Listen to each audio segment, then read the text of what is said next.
Isaías capítulo 53. Vamos a leer a partir del versículo 4. ¿Quién ha creído a nuestro anuncio? ¿Y sobre quién se ha manifestado el brazo de Jehová? Quiere decir, Isaías, en estos versículos que vamos a leer ahora, Isaías va a hablar del amor de Cristo. Pero antes de hablar ya empieza creando una interrogación. Dice, nadie me va a creer lo que voy a escribir aquí. Nadie, yo sé que nadie me va a creer. Mira, ya empieza escribiendo, sabiendo que nadie le va a creer, que nadie va a entender lo que le va a escribir. Y a partir del versículo 4 dice, ciertamente llevó Él, y está hablando de Jesús, nuestras enfermedades, sufrió nuestros dolores, y nosotros le tuvimos por azotado, por herido de Dios y abatido. Pero Él, herido fue por nuestras rebeliones, molido por nuestros pecados. El castigo de nuestra paz fue sobre Él, y por su llaga fuimos nosotros curados. Todos nosotros nos descarriamos como ovejas, cada cual se apartó por su camino, pero Jehová cargó en Él, en Jesús, el pecado de todos nosotros. Angustiado Él y afligido, no abrió su boca. Como cordero fue llevado al matadero, y como oveja delante de sus trasquiladores enmudeció y no abrió su boca. Yo estaba estudiando un día este texto con un judío, y cuando le di mi interpretación del texto, diciendo que aquí este texto estaba hablando de Jesús, del Mesías, porque ellos esperan un Mesías. El pueblo judío espera al Mesías todavía, porque para ellos el Mesías vendrá victorioso, glorioso, libertador. Ellos no pueden entender que el Mesías haya venido humilde, siervo, para morir, porque ellos esperan un Mesías político. Ellos no aceptan un Mesías espiritual. Y cuando yo le di la interpretación de este texto, él me dijo, pastor, esa interpretación que usted hace de este texto es una interpretación inmoral. Y yo le pregunté, pero ¿por qué inmoral? La palabra inmoral es muy fuerte.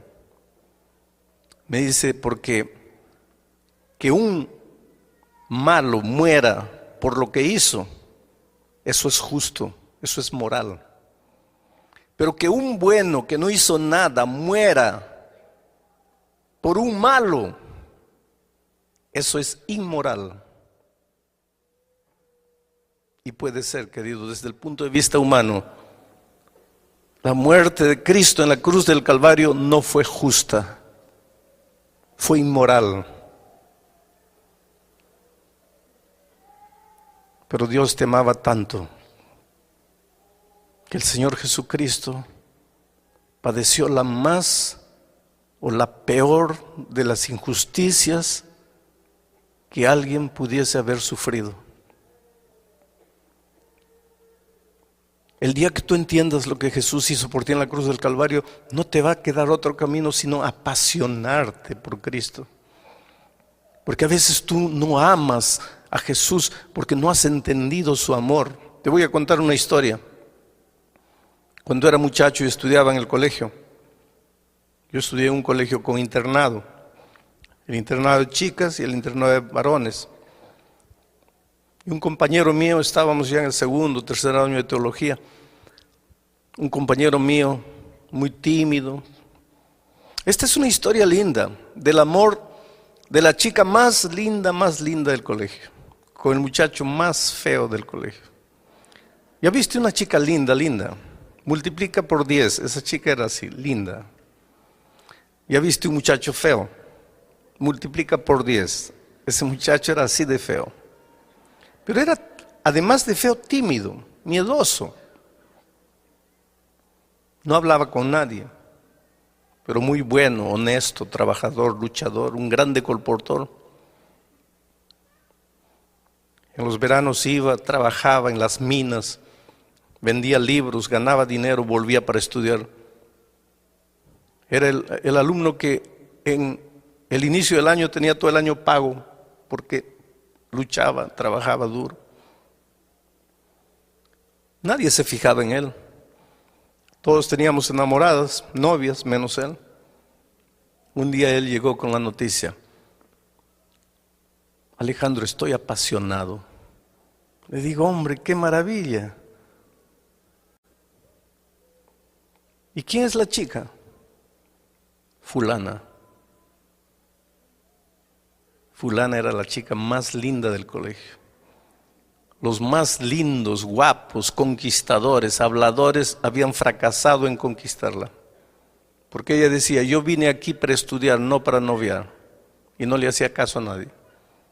Y ahora mi amigo dice, fulana. Le digo, mira, yo creo que tú tienes derecho a enamorarte de cualquiera, pero de ella no te veo la mínima posibilidad. Y él me dice, pues yo sé, y es por eso que estoy triste, pero ¿qué hago? Yo la amo, simplemente la amo. Los meses fueron pasando y él no podía arrancar ese amor de su corazón. Y la miraba de lejos, la observaba. No se atrevía siquiera a acercarse a ella. Un día anunciaron que ella se iba del colegio. Estaba debiendo 3 meses la mensualidad, no podía pagar, parece que la familia estaba atravesando dificultades. Ella se iba del colegio. Y cuando este muchacho se enteró que ella se iba porque estaba debiendo, se fue al gerente de la institución y le dijo así, miren, yo tengo todo el año pagado. ¿Quién se va a ir de la universidad? Soy yo, me voy. Y con el resto del año que yo tengo pagado para mí, quiero pagar la cuenta a la chica. El gerente le dijo, pero ¿por qué? El dinero es mío y yo quiero hacerlo. Solo quiero una cosa, no le digan a ella que yo fui. Díganle que el colegio le está dando una beca, cualquier cosa, pero no quiero que ella sepa lo que yo hice. El muchacho se quedó un tiempo más sufriendo. La chica se quedó. Ahora estaba pago. El muchacho estudió un poco más.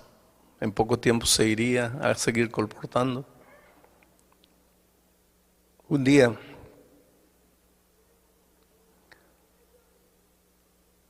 yo lo vi tan deprimido y le dije, mira, ¿por qué no vas y te declaras? Lo peor que te puede suceder es que te digan no, pero por lo menos ya sacaste del corazón lo que tienes ahí. Y él me hizo caso y fue y se declaró. Y ella lo trató tan mal, tan mal. Le dijo algo así como, tú no tienes ojos, tú no te miras a ti mismo, tú no sabes quién eres. Dice, ¿cómo te atreves? Y lo encontré a este muchacho derrotado, arreglando sus cosas para irse. Me voy, no aguanto, no puedo quedarme aquí.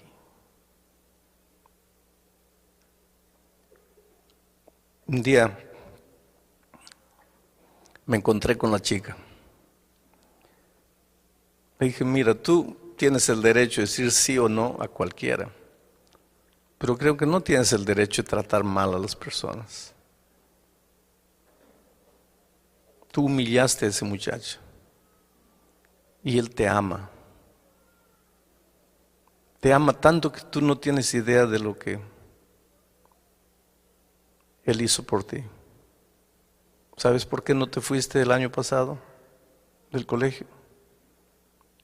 ¿Sabes por qué él salió del colegio? No, porque yo recibí una beca. No fue una beca. Fue él que pagó tus cuentas. Ella fue al gerente, agarró al gerente. Le dijo, dime la verdad. El gerente le dijo, es verdad. Ella se sintió humillada, desapareció por unos días. Yo me arrepentí de haber dicho lo que dije. El tiempo pasó, 1 mes, 2 meses, yo trataba de evitar esa conversación con mi amigo, con todos. Un día él me busca y me dice, tengo una noticia que no vas a creer. ¿Qué noticia? Estoy enamorando. Bueno, gracias a Dios, ya te libraste del otro sentimiento. No, estoy enamorando con ella. Le digo, no puede ser. Sí. Un día me encontré con ella. Le pregunté, ¿es verdad que estás enamorando con él? Sí. Pero tú no lo amas. Ella me dice, no, yo no lo amaba. Y cuando yo supe la verdad, yo lloré, me sentí humillada, me sentí mal. Pero después el tiempo fue pasando y comencé a pensar, ¿quién en esta vida sería capaz de hacer por mí lo que él hizo? Sin siquiera querer que yo sepa. ¿Quién podrá amarme en este mundo más que ese muchacho? Y un día pensé para mí misma, ¿cómo tendría el valor de no amar a alguien que me ama tanto? Y se casaron y fueron felices. ¿Cómo tendría el valor de no amar a alguien que me ama tanto?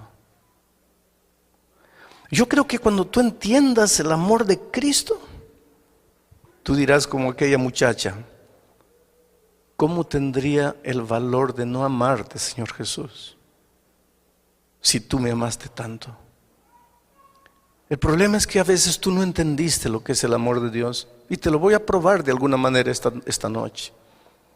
Quiero hacerles una pregunta. ¿Cuántos creen que Dios nos perdona los pecados? Levante la mano. Gloria a Dios. ¿Qué sería de nosotros si no tuviésemos esa esperanza, no? La maravillosa esperanza del perdón.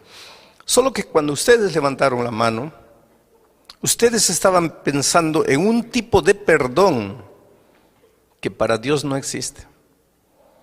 Ustedes estaban pensando en el tipo del perdón humano. Y tú vas a preguntar, pero pastor, ¿cuál es la diferencia? Te voy a explicar la diferencia. Yo tengo un muchacho, un hijo.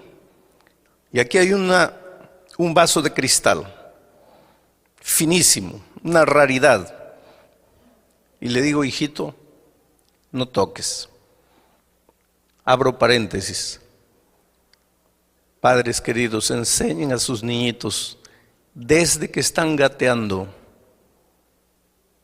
a no tocar lo que no tienen que tocar. Si ustedes quieren enseñarle eso cuando son adolescentes, ya es demasiado tarde. No es porque pequeñito, déjalo tocar, déjalo pobrecito, no sabe lo que hace. No, nunca vas a ver lo que hace si tú no colocas límites desde cuando ellos todavía no aprendieron a raciocinar. Límites, la vida está hecha de límites. No te dejes llevar por la corriente frívola, vacía, hueca de este siglo que no conoce límites. Cierro paréntesis. Le digo a mi hijo, no toques esto. Hago un trato con él. Mira, hijito, si yo te veo tocando esto, mira, vas a recibir una palmada en la mano. ¿Está cierto? Está bien. ¿Entendiste? Entendí. ¿Qué te dije? Que si yo toco, recibo una palmada. Entonces, ¿estamos claros? Estamos. Me voy. 3 días después vuelvo y lo encuentro a mi hijo no solo tocando, sino destruyendo el vaso de cristal. Y cuando él me ve, Ya sabe que nosotros teníamos un trato. Cuando Él me ve, inmediatamente sus ojitos se abren asustados y salen de su boca 3 palabras, 2 palabras: Padre o papá, perdóname. Cuando Él dice papá, perdóname, ¿qué es lo que está queriendo decir? En otras palabras, ¿qué está diciendo? Papá, no me pegues. Ahí yo lo miro, siento compasión y digo: está bien, hijito, te perdono. Cuando yo le digo: está bien, hijito, te perdono, ¿qué es lo que estoy queriendo decir? Está bien, hijito, no te voy a hacer nada. Mi hijo se va saltando feliz y yo también me voy contento. ¿Perdoné a mi hijo, sí o no? Claro, perdoné. Porque para nosotros perdón es ausencia de castigo, liberación del castigo. Él erró, merecía el castigo, dijo: papá, perdóname. Mi corazón se enterneció, lo perdoné, está libre el castigo. ¿Perdoné o no perdoné? Perdoné. Ese es el perdón humano. Pero con Dios ese perdón no existe. ¿Sabes por qué? Porque Dios es Dios. Y su palabra es eterna. Su palabra no cambia. No es como la mía que digo: vas a recibir y después no, ya no vas a recibir. No, no es así. Yo soy hombre. Mi palabra cambia, pero la palabra de Dios no cambia nunca. Y la Biblia dice: la paga del pecado es la muerte.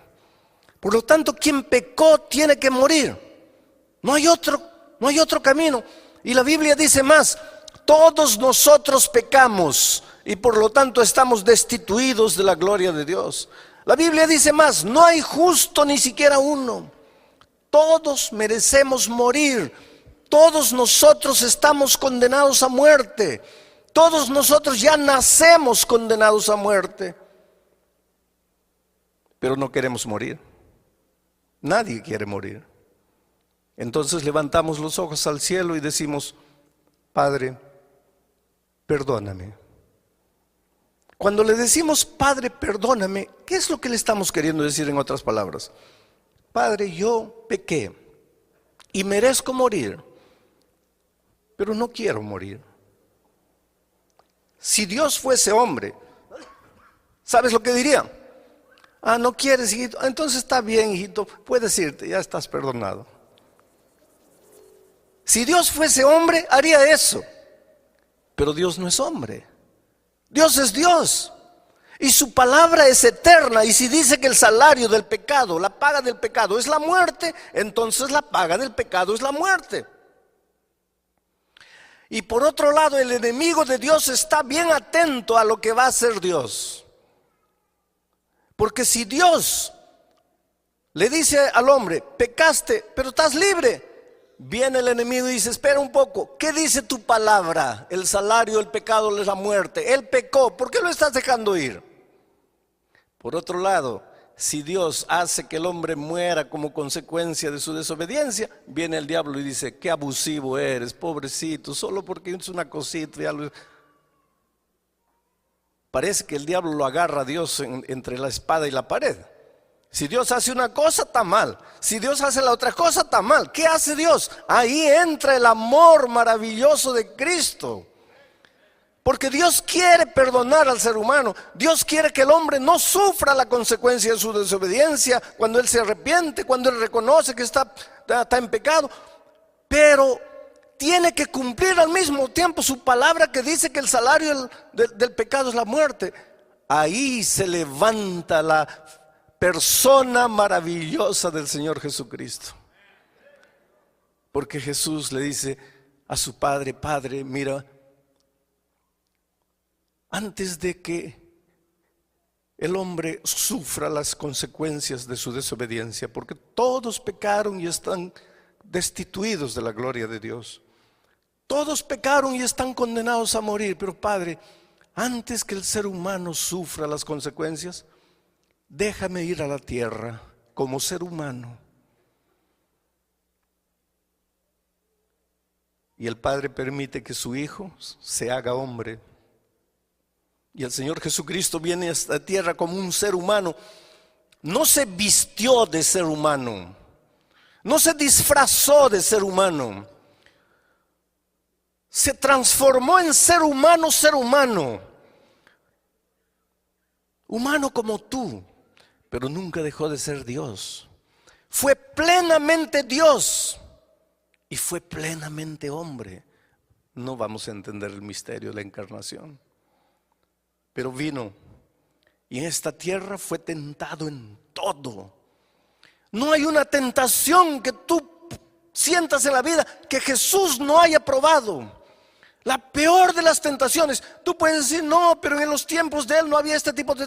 Querido, todas las tentaciones, de todos los tipos, de todos los tiempos, de todas las características, Jesús sufrió en carne propia. En el desierto, las 3 tentaciones que Él sufrió abarcaban la vida toda en su plenitud. Fue tentado al máximo. Y te digo más, Él sufrió una tentación que tú y yo no podemos sufrir nunca. ¿Sabes cuál es? Jesús era Dios, pero cuando vino a esta tierra hizo un trato con su Padre, que en esta tierra no usaría sus poderes divinos sin el consentimiento de su Padre. Y el diablo trataba de que Él usase sus poderes divinos para Él, sin el consentimiento del Padre, porque sabía que si Él hacía eso, pecaba. Esa tentación tú no tienes, porque tú y yo no tenemos poderes divinos. Pero Él tuvo. Y la Biblia dice, fue tentado en todo, pero sin pecado. ¿Quién me redarguye de pecado?, pregunta Él. El enemigo, que es especialista en hacer pecar y después echarte los pecados en la cara. Yo lo desafío, que apunte un mínimo, una partícula de pecado en la vida de Cristo. No hay. Por lo tanto, querido, Jesús como ser humano vino y obedeció. Y por lo tanto, si obedeció, merecía la vida. El ser humano desobedeció y porque desobedeció, merecía la muerte. Ahora Jesús, que obedeció y mereció la vida, Él ya tenía la vida por ser Dios, pero como ser humano la conquistó una vez más por su obediencia fiel a la voluntad de Dios. Ahora Jesús se presenta delante de su Padre y le dice: Padre, en el principio eterno de la palabra dice que el hombre que peca tiene que morir, pero el hombre que no peca merece vivir. Yo fui a la tierra como ser humano. Fui tentado en todo, sin pecado. Yo merezco la vida como ser humano, aunque tengo la vida por ser Dios. Y el hombre merece la muerte. Entonces, Padre, en la palabra, en el principio eterno de tu palabra, no hay nada que diga que no puede haber un intercambio. Entonces la vida que yo conquisté porque obedecí, se la quiero entregar al ser humano. Y la muerte que el hombre merece porque desobedeció, la voy a tomar yo para mí. Y fue eso lo que sucedió en la cruz del Calvario. Un intercambio de amor. Pero qué fácil es decir: Jesús murió en la cruz del Calvario por mí. Oh, querido, yo quiero que entiendas una cosa. Jesús no era un loco suicida que tenía ganas de morir, no. Jesús era un ser humano, tan humano como tú y como yo. Él tenía instinto de conservación. Él no quería morir. Él era un ser humano completo, así como nosotros. Él tanto no quería morir que la noche del Getsemaní lloró y sudó sangre. Y la ciencia prueba que en momentos de extremo sufrimiento el hombre es capaz de sudar sangre. Y si nunca te ha sucedido, perdóname, pero por más que hayas sufrido, no has llegado al momento del extremo sufrimiento. Él tenía tanto miedo de morir que aquella noche le dijo a su padre: Padre, pasa de mí este cáliz. ¿Sabes lo que le estaba diciendo? Oh Padre, yo sé que mañana tengo que morir. Yo acepté eso. Tengo que morir, porque si yo no muero, va a morir la raza humana. Y yo amo al ser humano y no quiero que mueran. Y aunque yo tengo miedo de morir, yo acepto la muerte. Pero si tú pudieses hacer otra cosa para salvar al hombre sin que yo muera, oh Padre, yo me sentiría feliz, pero que sea hecha tu voluntad y no la mía. Y yo imagino que ángeles vinieron del cielo y le dijeron: Señor, si quieres, el Padre nos mandó, vamos de vuelta. Y yo te digo una cosa: hubo un momento, y tal vez tú nunca pensaste en eso, hubo un momento en que en las manos de Jesús estaba tu vida o tu muerte. Mi vida o mi muerte eterna en un momento estaba en las manos de Jesús aquella noche. Y yo no sé por qué me amó tanto, pero me amó y me ama. Y aunque tenía miedo de morir, aceptó morir. Para que entiendas mejor este asunto del intercambio, quiero que pienses en lo que pasó con la muerte de Cristo. Había un delincuente famoso llamado Barrabás, el peor de los delincuentes de aquel tiempo. La policía lo buscaba, la sociedad tenía miedo de él, y unos días antes de la muerte de Cristo lo aprendieron, lo juzgaron y lo condenaron a la muerte de cruz. La muerte de cruz era la peor de las muertes. ¿Saben por qué? Porque era una muerte sanguinaria, era una muerte fría, calculada, premeditada.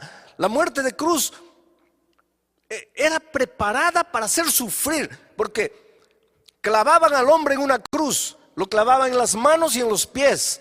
Esa no era una muerte para matar instantáneamente, porque si le clavasen en el corazón o en la mente, todavía. Pero no, lo clavaban en las manos y en los pies. ¿Quién muere porque le clavan las manos y los pies? Nadie. Y después levantaban la cruz y el hombre se quedaba colgado ahí, sangrando. La ley decía que nada podía dársele de comer, nada podía alcanzársele a no ser un poco de vinagre en una estopa y pasarle por los labios. Ahí estaba el hombre, colgado en la cruz. De día el sol caliente de aquellas tierras lo quemaba. La sangre chorreaba, se secaba en sus brazos, las moscas venían, él clavado, no podía moverse. En la noche, el viento helado de la montaña lo castigaba como un latigazo. Al día siguiente, el sol de nuevo lo quemaba. A la noche siguiente, el látigo del frío de nuevo lo castigaba. Dependiendo de la resistencia física del delincuente, podía quedar un día, 2 días, 3 días, 4 días, 5 días. Llegaba un momento, porque la ley decía que solo podía ser sacado de la cruz cuando hubiese muerto, pero llegaba un momento en que el delincuente miraba y decía: por favor, mátenme, acaben con mi sufrimiento, no aguanto más. Y ese era el momento de la venganza de la sociedad. Nos hiciste tanto mal, nos hiciste sufrir, ahora muere. Siente el gusto de lo que hiciste con tanta gente inocente. Los peores asesinos, los peores delincuentes merecían eso. Y Barrabás fue condenado a ese tipo de muerte. Mandaron llamar al carpintero porque había que preparar una cruz con las medidas del delincuente. Porque si el delincuente midiese 2 metros, ¿cómo lo iban a clavar en una cruz de 1,50? Entonces llamaron al carpintero y el carpintero tomó las medidas de Barrabás, tanto de largura, tanto de altura, etcétera. Fue, trabajó con la madera, seguramente colocó el nombre abajo, Barrabás, cruz de Barrabás. Llevó, recogió su dinero y se fue. Perdonen.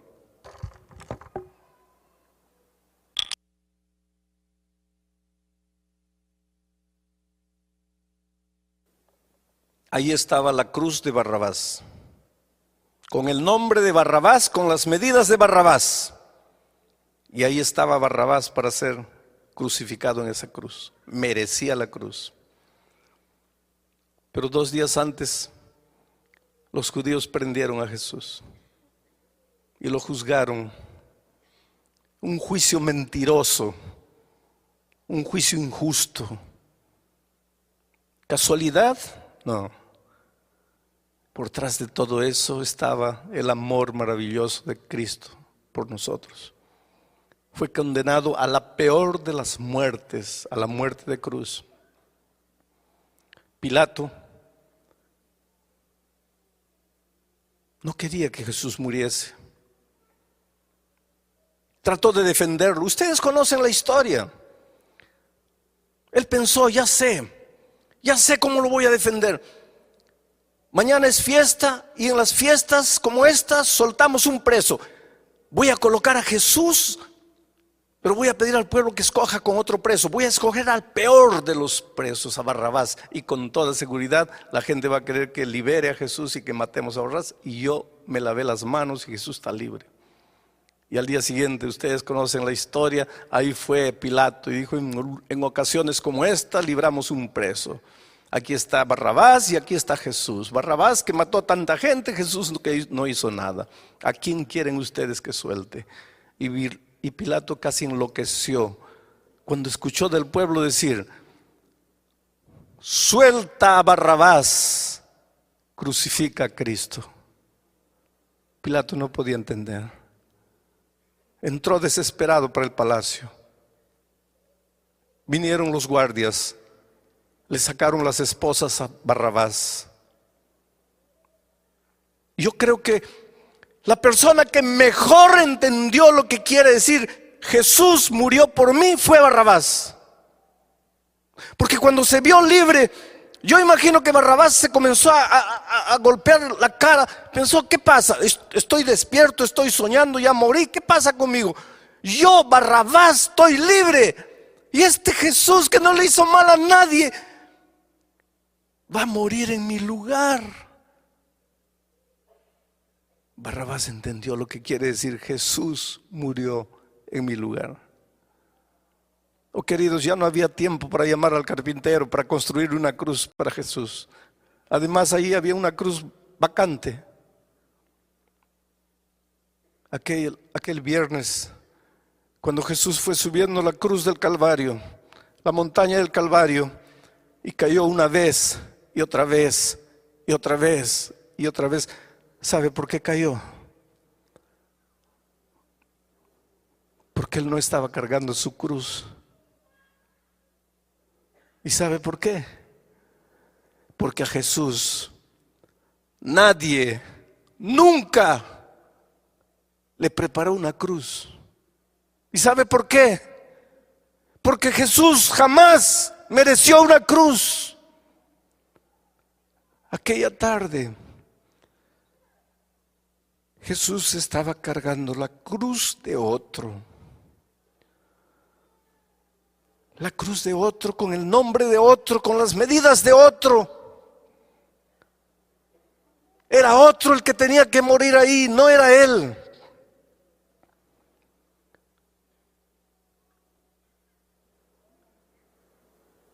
Llegaron al topo de la montaña.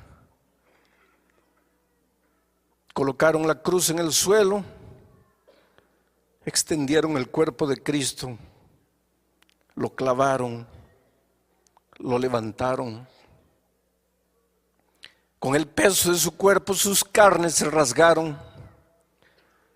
En ese momento el velo del templo se rasgó La oscuridad envolvió a la ciudad de Jerusalén. Era de tarde y los pájaros ya se iban a los nidos.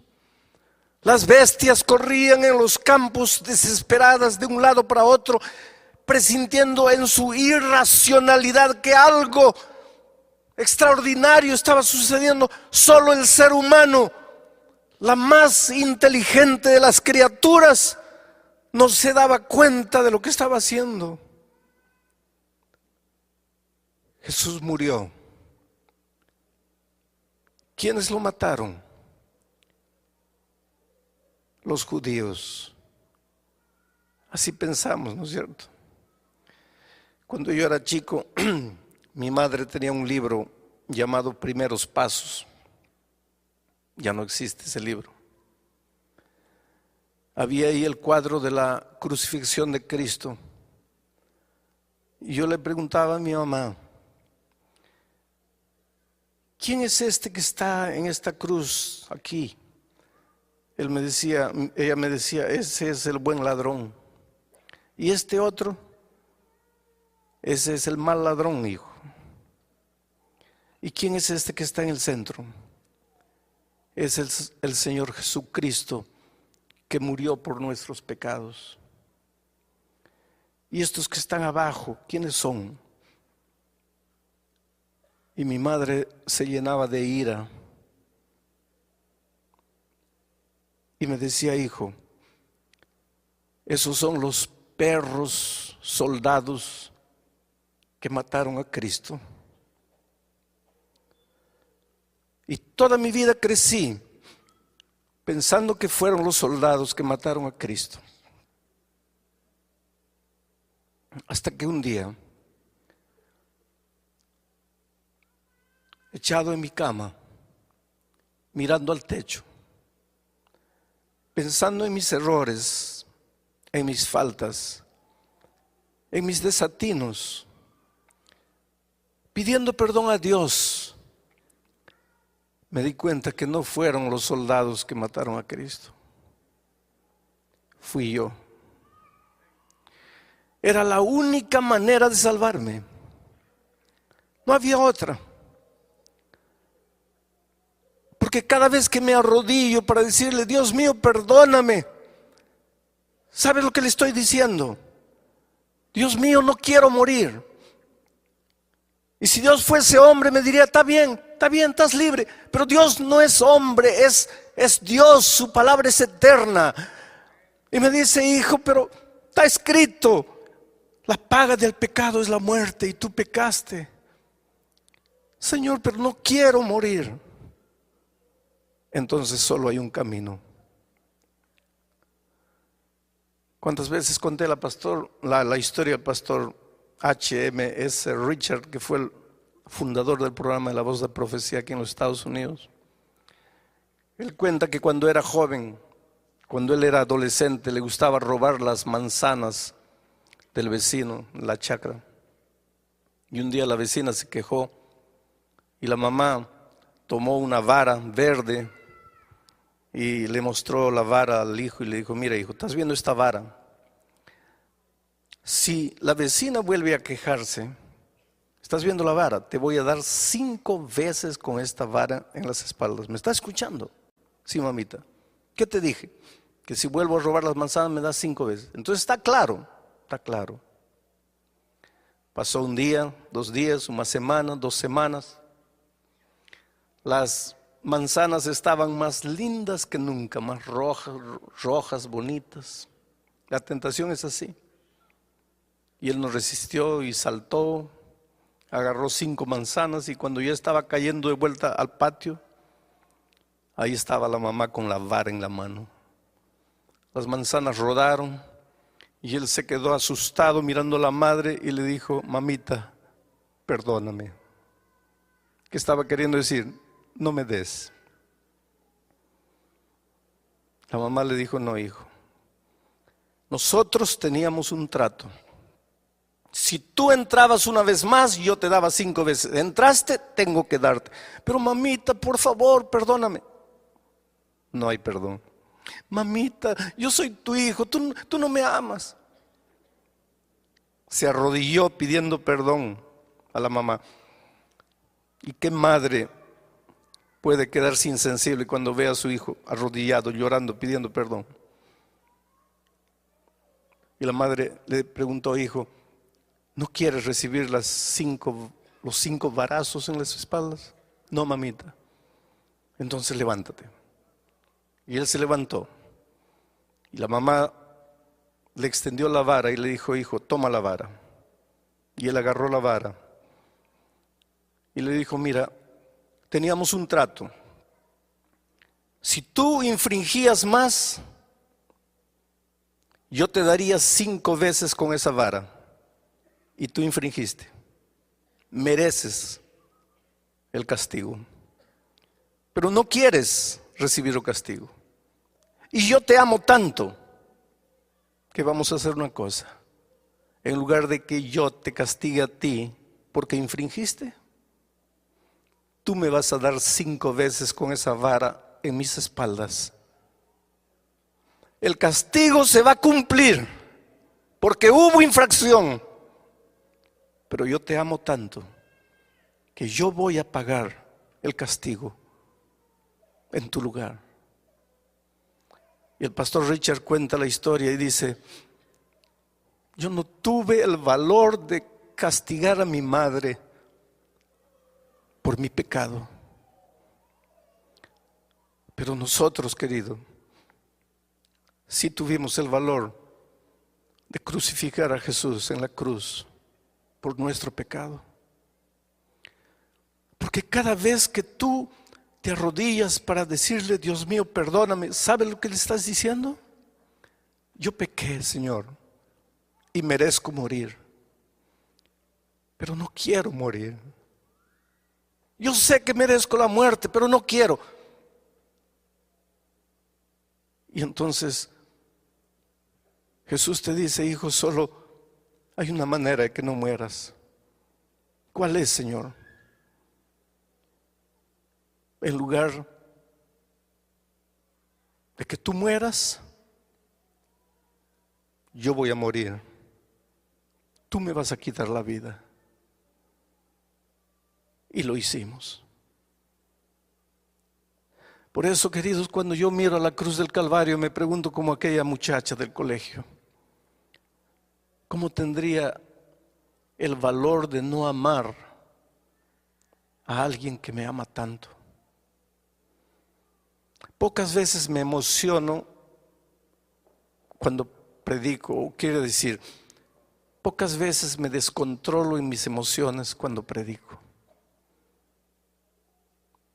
Pero nunca conseguí predicar el tema de lo que sucedió en la cruz del Calvario sin que mis emociones escapasen a mi control. Porque nunca tendré palabras para agradecer a Dios por lo que hizo por mí. ¿Qué hubiera sido de nosotros si el Señor Jesús no hubiese estado dispuesto a morir en la cruz? Por eso esta noche te voy a hacer una invitación. Esta invitación no es para los miembros bautizados de la iglesia. Las personas que se han levantado anoche y han venido aquí tampoco necesitan levantarse esta noche, porque anoche ya tomaron su decisión.